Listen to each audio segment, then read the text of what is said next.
जैसे आपको driving licence पाने के लिए एक टेस्ट देना होता है, ठीक वैसे ही अगर आपको पैसे मिलने से पहले एक टेस्ट देना हो जो ये बताए कि क्या आप पैसों को ठीक तरह से हैंडल कर सकते हैं या नहीं, तो क्या आपको पैसे मिलते? शायद नहीं।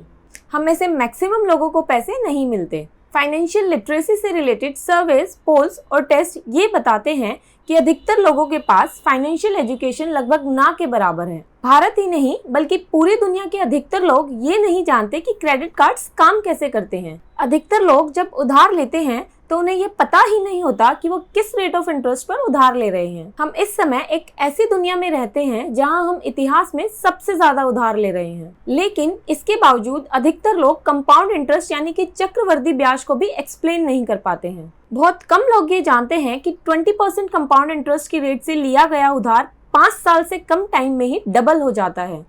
और ऐसे बहुत से सर्वे डिटेल्स हैं जो ये बताते हैं कि अधिकतर लोग फाइनेंशियली इलिटरेट हैं। फाइनेंशियल एजुकेशन नहीं होने की वजह से कभी कभी लोग ऐसे डिसीजंस ले लेते हैं जो उन्हें कर्ज के ऐसे जाल में फंसा देते हैं जिससे बाहर निकलना मुश्किल हो जाता है और उनका जीवन बद से बदतर हो जाता है। इसलिए ऐसी कंडीशन से बचने के लिए आपके पास फाइनेंशियल एजुकेशन होनी जरूरी है। जब आपके पास फाइनेंशियल एजुकेशन होगी तो आप अपने पैसों को बेहतर तरीके से मैनेज कर पाओगे और अपने पैसों को यूज करने में मास्टरी भी हासिल कर पाओगे। अब अपने आप को फाइनेंशियली एडुकेट करने के लिए आपको मोटी मोटी किताबें पढ़ने की कोई जरूरत नहीं है। आपको बस कुछ रूल्स को अच्छे से समझना है जो मैं आपको डिटेल में बताऊंगी। इससे रिलेटेड मैंने 7 वीडियोस की एक सीरीज बनाई है। ये उस सीरीज की फर्स्ट वीडियो है। Hey everyone, this is Bharti and I welcome you all to my channel. तो आज की इस वीडियो में मैं आपको एक रूल बताती हूँ। वो रूल है आप जितना कमाते हैं उससे कम खर्च करें। ये रूल इतना कॉमन और वेल नोन है कि आप सबके मन में ये आ रहा होगा कि इस रूल को तो हम सब पहले से ही जानते हैं, इसमें क्या नई बात है। ये रूल इतना लॉजिकल है कि इस रूल को सब जानते तो हैं और समझते भी हैं, लेकिन फिर भी चाहते हुए भी इसे अपनी लाइफ में इम्प्लीमेंट नहीं कर पाते हैं। इसका कारण ये है कि इस समय दुनिया में आपकी अटेंशन और पैसों के लिए बहुत सारा कंपटीशन है। कंपनीज ऐसे बहुत सारे प्रोडक्ट्स मार्केट में लाती रहती है जो हमारी अटेंशन अपनी ओर खींचते हैं और उन प्रोडक्ट्स पर पैसे खर्च करने के लिए हमें परसुएड करते हैं। इसे मैं आपको एक एग्जाम्पल से एक्सप्लेन करती हूँ। जब फेस्टिव सीजन आता है तो Amazon, फ्लिपकार्ट, मिंत्रा जैसे ई कॉमर्स प्लेटफॉर्म पर बहुत ऑफर्स आते हैं। ये सभी ऑफर्स काफी भारी डिस्काउंट पर दिए जाते हैं। ये सभी डिस्काउंट्स आपकी अटेंशन और आपके पैसों को जेब से बाहर निकालने के लिए किया जाता है।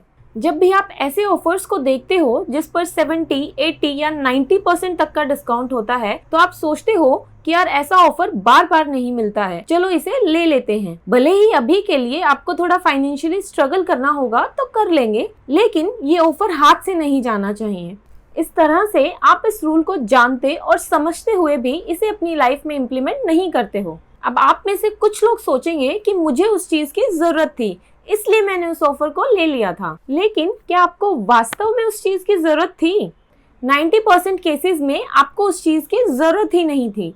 मैक्सिमम टाइम हम अपनी नीड और वांट में डिफरेंस ही नहीं समझ पाते हैं। इस रूल को समझने के लिए आपको नीड और वांट के बीच के डिफरेंस को समझना बहुत ही जरूरी है। हमारी बेसिक नीड्स केवल रोटी, कपड़ा और मकान है।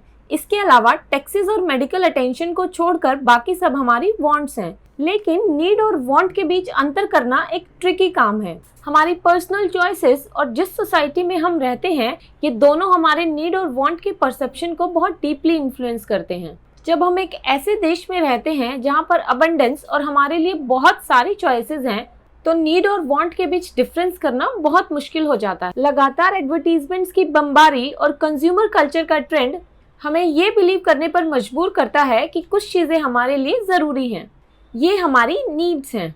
इसके साथ ही जब आप बहुत हार्डवर्क करते हो तो धीरे धीरे आप ये बिलीव करने लगते हो कि कुछ ऐशो आराम की चीजें तो आप डिजर्व करते ही हो। इसे साइकोलॉजी में सेंस ऑफ एंटाइटलमेंट कहते हैं। कंपनीज और ब्रांड्स आपकी इसी सेंस ऑफ एंटाइटलमेंट पर कैपिटलाइज करते हैं और आपको नॉन एसेंशियल आइटम्स पर पैसा खर्च करने के लिए परसुएड करते हैं। आपके लिए ये समझना बहुत जरूरी है कि अपनी वांट्स पर खर्च करना अल्टीमेटली आपकी ही एक चॉइस है। बहुत बार हमारी चॉइसेस और फाइनेंशियल डिसीजंस हमारी वांट्स को नीड्स पे बदल देते हैं। फॉर एग्जाम्पल, अगर आप एक फैंसी कार लेने के लिए उधार ले लेते हैं तो ये उधार उस कार को वांट से नीड में बदल देता है। लेकिन आपको ये याद रखना है कि इन रियलिटी वो कार एक वांट है, ना कि आपकी नीड। हमारी सेंस ऑफ एंटाइटलमेंट हमारे इस फालतू खर्चे को एक नीड की तरह जस्टिफाई करती है, चाहे फिर वो लग्जरी वेकेशन हो, कोई लेटेस्ट स्मार्टफोन हो या कोई और एक्सपेंसिव सेलिब्रेशन। इसलिए हमें थोड़ा रुक कर ये सोचना चाहिए कि क्या ये सब चीजें जेन्युइनली एक नेसेसिटी हैं या बस एक डिजायर। शुक्र है हम एक ऐसी सोसाइटी में रहते हैं जहां हमें ये चुनने की फ्रीडम है कि हमारे लिए क्या एक नीड है और क्या एक वांट है। पर्सनल प्रेफरेंसेस और चॉइसेस के आधार पर एक आदमी के लिए जो चीज एक नीड है, दूसरे के लिए वो एक वांट हो सकती है। तो अब सवाल ये है कि हम इस उलझन को सुलझाएं कैसे। हम ये डिसाइड कैसे करें कि हमारे लिए क्या एक नीड है और क्या एक वांट है।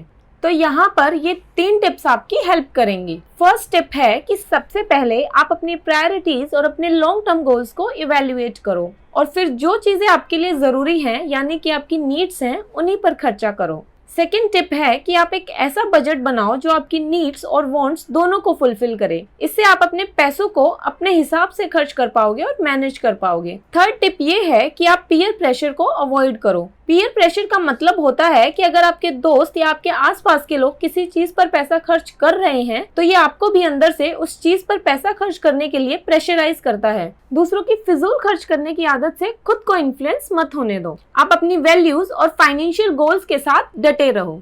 इन टिप्स को फॉलो करके आप अपनी नीड्स और वांट्स को अपनी प्रायोरिटीज के बेसिस पर अलग कर सकते हो। एक बार जब आप अपनी नीड्स और वांट्स को अलग कर लेते हो तो आता है फाइनल स्टेप, जो आपको इस रूल को फॉलो करने में 100% हेल्प करेगा। इस स्टेप का नाम है कंटेंटमेंट, यानी कि संतुष्ट या सेटिस्फाइड रहना। नीड और वांट के बीच की इस लड़ाई में कंटेंटमेंट यानी कि सेटिस्फेक्शन को चुनना बहुत जरूरी है। कंटेंटमेंट को चूज करने का मतलब है कि औरों की इच्छा को छोड़कर हमारे पास जो कुछ भी है उसी के साथ ही खुश रहना। कंटेंटमेंट एक एटीट्यूड है, ये एक चॉइस है जिसे चुनकर हमारे लिए जो चीजें एसेंशियल हैं हम उन्हीं के साथ खुश रहते हैं और बाकी सारी चीजों के टेम्पटेशन को कम कर सकते हैं। कंटेंटमेंट के साथ साथ हम चीजों को खरीदने के लिए अपने पैसों को कैसे खर्च करते हैं उसे एनालाइज करना भी बहुत जरूरी है।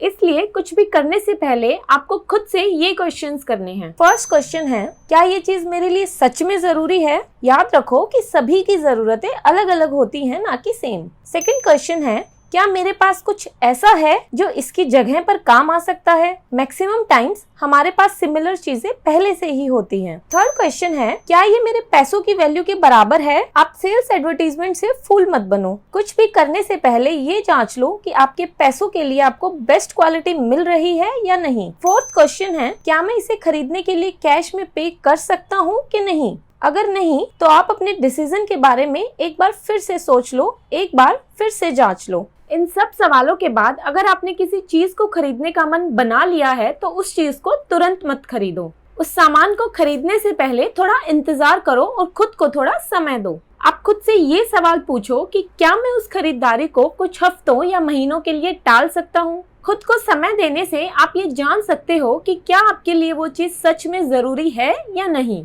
अगर आप हफ्तों या महीनों तक किसी खरीद को टाल नहीं सकते तो कम से कम 24 घंटे का समय तो खुद को जरूर दो। आप अपने इम्पल्सिव नेचर को मैनेज करने के लिए एक पॉज बटन को इमेजिन करो। इस पॉज बटन को मैंने एक पॉकेट फ्लो चार्ट से दिखाया है जो अभी आपकी स्क्रीन पर दिख रहा है। इस पॉकेट फ्लो चार्ट का आप स्क्रीनशॉट भी ले सकते हो। फ्लो चार्ट में दिए गए सवालों को खुद से पूछकर फिर थोड़ा समय लेकर अपने खरीदने के डिसीजन पर फिर से सोचो।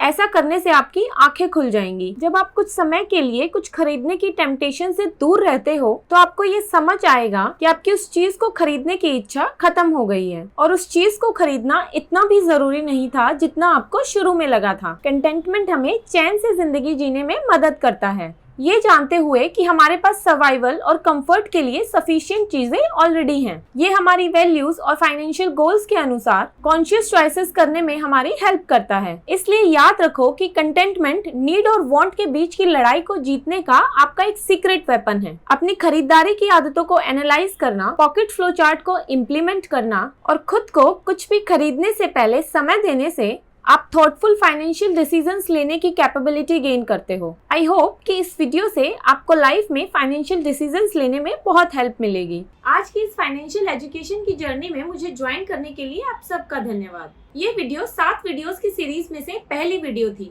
बाकी की 6 वीडियोस भी मैं जल्दी से जल्दी अपलोड करने की कोशिश करूंगी। Until then, stay tuned। अगर आपको मेरी वीडियो अच्छी लगी तो चैनल को सब्सक्राइब करें और वीडियो को लाइक करें।